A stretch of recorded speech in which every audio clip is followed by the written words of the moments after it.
আর কেউ যাতে ওই ময়দানে ওই শহরে তরুণদের নাম ব্যবহার করে কোনো সমাবেশ মিছিল মিটিং করার সুযোগটা না পায়।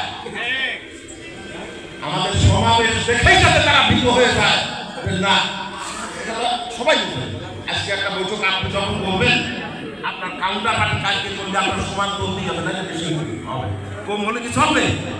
কম যদি হয় ওই নেতা কিন্তু আর মিটিং হবে না। ঠিক এটাও কিন্তু তাই, আমাদের মাথায় সেটা নিতে হবে।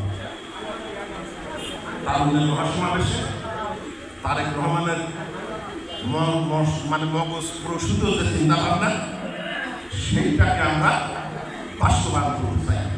আগামী 17 তারিখ খুলনার এই মহাসমাবেশে তরুণদের এমন ফল নামাইতে হবে যারা ওই যে তরুণ নির্ভর রাজনীতি আজকে বাংলাদেশে চলবে, আজকে বিএনপির রাজনীতি চলবে না, এই জাতীয় প্রচার বা কথাবার্তা নিয়ে যারা সমাজের মুখে আসতে চায়, মানুষের সামনে আসতে চায়, তাদের হৃৎপিণ্ডকে কাঁপিয়ে দিতে হবে।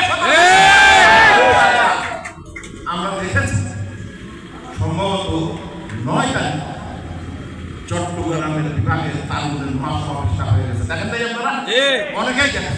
আজকে তো সবার কাছে ওই সভাটার আকার, ওই সভাটার বাস্তবতা চিন্তা করা যায়। এত বড় গরমের মধ্যে লক্ষ লক্ষ তরুণ চিটাগাঙ্গে সেদিন উপস্থিত হয়েছে। আগামী 17 তারিখেও আমরা খুলনায় সেই রকম একটা অবস্থান দলের জন্য করে দিতে চাই, তরুণদের উপরে নির্ভর করে। আমি আশা করি খোসা থানার যত তরুণ আছে, ছাত্রদল সমর্থক, ছাত্রদল, যুবদল, স্বেচ্ছাসেবক দল, কেউ কারোর নির্দেশের অপেক্ষা থাকবে না, কেউ কারোর উপর নির্ভরশীল থাকবে না।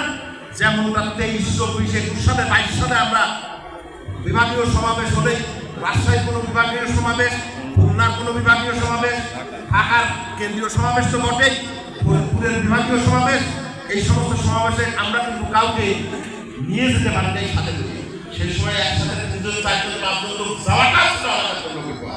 আমরা সবাই পৌঁছে গেছি না, দলের প্রশ্নে আমরা কোনো আপোষ করি নাই, আগামীতেও আপোষ করবো না। আমরা সেখানে পৌঁছাইছি, আগামী 17 তারিখের এই সমাবেশেও যে কোনোভাবেই হোক আমরা পৌঁছাবো। আপনারা একমত তো আমাদের সাথে? ইনশাআল্লাহ, ইনশাআল্লাহ, ইনশাআল্লাহ আমরা সবাই থাকবো আপনাদের সাথে এই সমাবেশে। আপনারা আমি কথা বললাম না, আমরা